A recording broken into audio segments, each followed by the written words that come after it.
कल्की धाम के पीठाधीश्वर आचार्य प्रमोद कृष्णम कंगना के समर्थन में उतर आए।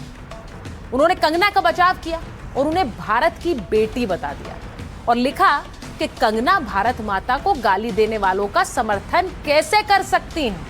उन्होंने ये सवाल पूछा है तो प्रमोद कृष्णम सीधे सीधे स्वामी रामदेव के भी उस बयान का इसका मतलब है खंडन कर रहे हैं और इसीलिए प्रमोद कृष्णम मेरे साथ सीधे जुड़ रहे हैं। उन्हीं से जानते हैं कि प्रमोद कृष्णम कंगना के समर्थन में और स्वामी रामदेव के खिलाफ क्यों उतर आए।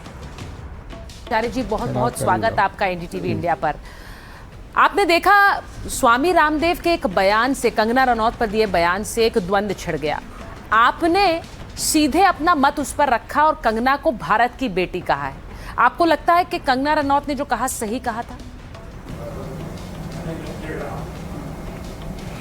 देखिए सुचारिता, सवाल ये नहीं है मुझे क्या लगता है, सवाल ये नहीं है आपको क्या लगता है, लेकिन सवाल ये है कि जो भारत को अराजकता की आग में झोंकना चाहते हैं, भारत को एक एनार्की की तरफ ले जाना चाहते हैं और जो भारत माता की जय के खिलाफ हैं, जो वंदे मातरम के खिलाफ हैं, जो भारत की यूनिटी के खिलाफ हैं, जो भारत की संप्रभुता के खिलाफ हैं, तो वो लोग तो भाई किसी भी कीमत पे उनको हम टॉलरेट नहीं कर सकते। तो अगर उनके लिए कंगना रनौत ने कुछ बोला तो इसलिए बोला क्योंकि कंगना भारत की बेटी है और अगर भारत की बेटी को, भारत के बेटे को भारत के खिलाफ बोलने वालों के खिलाफ गुस्सा नहीं आएगा तो किसे आएगा? आप मानते हैं कि कंगना रनौत एक सच्ची देशभक्त हैं और उन पर हमला करना गलत है स्वामी रामदेव का?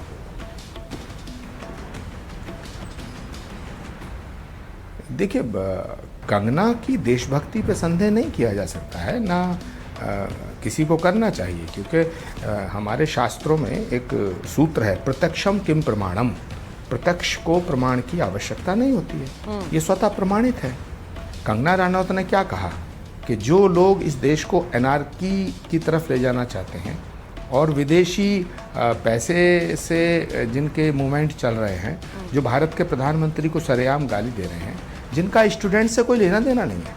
कंगना ने स्टूडेंट्स के लिए गलत बात नहीं बोली, स्वामी रामदेव जी से भी बात करनी चाहिए। मैं उसी टिप्पणी पर आ रही हूँ। उन्होंने कहा कि जवानी कैसी रही, इनका बचपन कैसा रहा, मैं ऐसे लोगों पर कोई टिप्पणी नहीं करना चाहता। तो कंगना रनौत ने उस पर रिएक्ट भी किया है कि आप मेरे जवानी और बचपन को याद मत करिए।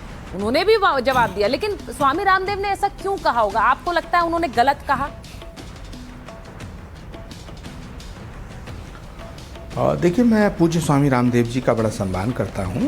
उन्होंने योग को घर घर में पहुँचाने का काम किया है, लेकिन जिस तरह से उन्होंने रिएक्ट किया और भारतीय स्त्री, भारतीय नारी, भारत की बेटी, भारत की बहू, यानी कि नारी शक्ति का इस धरती पे बड़ा सम्मान है। यत्र नार्यस्तु पूजन्ते रमन्ते तत्र देवता। और मैं समझता हूँ पूज्य स्वामी रामदेव जी भी इस भाव से भली भांति परिचित भी हैं, अवगत भी हैं। लेकिन उन्होंने ये क्यों कहा, जो उनकी टिप्पणी है वो थोड़ी सी चुभ रही है और जाहिर सी बात है कि कंगना जी को ये बात बुरी लगी, तभी उन्होंने इस तरह का जवाब उन्हें दिया। तो हमारे यहाँ संत महात्माओं को, ऋषि मुनियों को बोलने से पहले थोड़ा सोचना तो चाहिए। और मैं पूज्य स्वामी रामदेव जी से भी आग्रह करना चाहूँगा कि वो पूरे देश के सामने इस बात पर अपनी सफाई दें कि उनका, मुझे लगता नहीं है कि रामदेव जी का आप स्वामी रामदेव की सफाई मांग रहे हैं, देश के सामने वो सफाई करने का होगा, कंगना जी की व्यक्तिगत जिंदगी में झांकने का होगा, क्योंकि बहु बेटियां तो साझा होती हैं।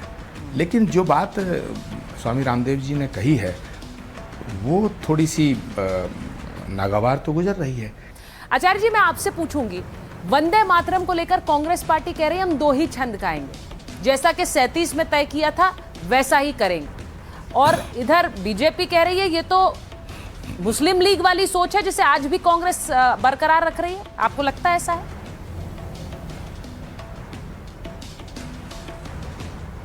देखिए, मुझे सुचारिता जी बड़ी हैरानी है कि कांग्रेस को हो क्या गया है, कांग्रेस के नेताओं को क्या हो गया है, कांग्रेस ने ठान क्या रखा है?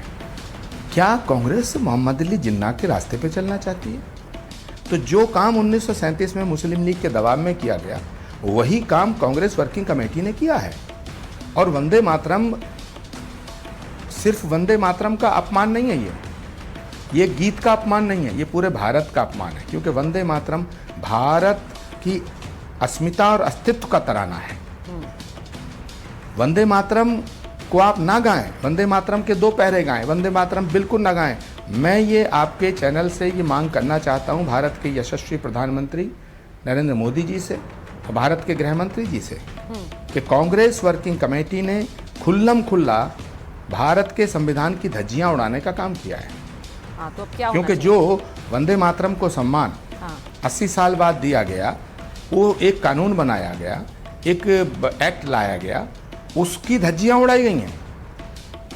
तो धज्जियां उड़ाने वाला, देश के खिलाफ बोलने वाला कोई कितना भी बड़ा संगठन हो, कितना भी बड़ा व्यक्ति हो, किसी भी पद पर हो, उसके खिलाफ एक्शन होना चाहिए। पूरी कांग्रेस वर्किंग कमेटी के खिलाफ FIR दर्ज होनी चाहिए। पर पूरी कांग्रेस वर्किंग कमेटी के खिलाफ FIR दर्ज होनी चाहिए। ये बहुत बड़ी बात आप कह रहे हैं। देशद्रोह का मुकदमा चलना चाहिए। पूरी कांग्रेस पार्टी वर्किंग कमेटी पर FIR हो। आपने सुना आचार्य प्रमोद कृष्णम जो कि स्वामी रामदेव से कह रहे हैं कि उन्हें कंगना पर दिए बयान पर अपनी क्लैरिफिकेशन जारी करनी चाहिए। वो सीधे ये भी कह रहे हैं कि वंदे मातरम विवाद पर कांग्रेस वर्किंग कमेटी पर FIR होनी चाहिए। और यही आज की दूसरी बड़ी खबर है जिस पर मैं माइक ऑन कर रही हूं। राष्ट्रगीत से क्या तुष्टीकरण हो रहा है? आज गृह मंत्री अमित शाह ने सीधा हमला बोल दिया कांग्रेस पार्टी पर और कहा कि ये जो 2 छंद गाते हैं ये सीधे सीधे तुष्टीकरण की राजनीति है और इससे राष्ट्रगीत का अपमान है। अब आपको बताऊं कि केंद्रीय गृह मंत्री अमित शाह ने वंदे मातरम को लेकर यह सियासी हमला बोला है। पूरा राष्ट्रगीत न गाने का कांग्रेस का फैसला हैरान करने वाला है, देश विरोधी है। गृह मंत्री अमित शाह ने कहा कि राष्ट्रगीत के 2 टुकड़े हुए थे तो देश बट गया था, लेकिन कांग्रेस अब भी पास नहीं आ रही। कांग्रेस 1937 में कार्य समिति में पास हुआ प्रस्ताव तो मान रही है, लेकिन जिस राष्ट्रगीत पर देश की संसद ने कानून बनाया उसे नहीं मान रही। अब आपको यह भी बताऊं कि कल कांग्रेस कार्य समिति की बैठक हुई। इसी बैठक में यह प्रस्ताव पास किया गया कि कांग्रेस के कार्यक्रमों में राष्ट्रगीत के 2 ही अंतरे गाए जाएंगे। ये तस्वीरें CWC की हैं।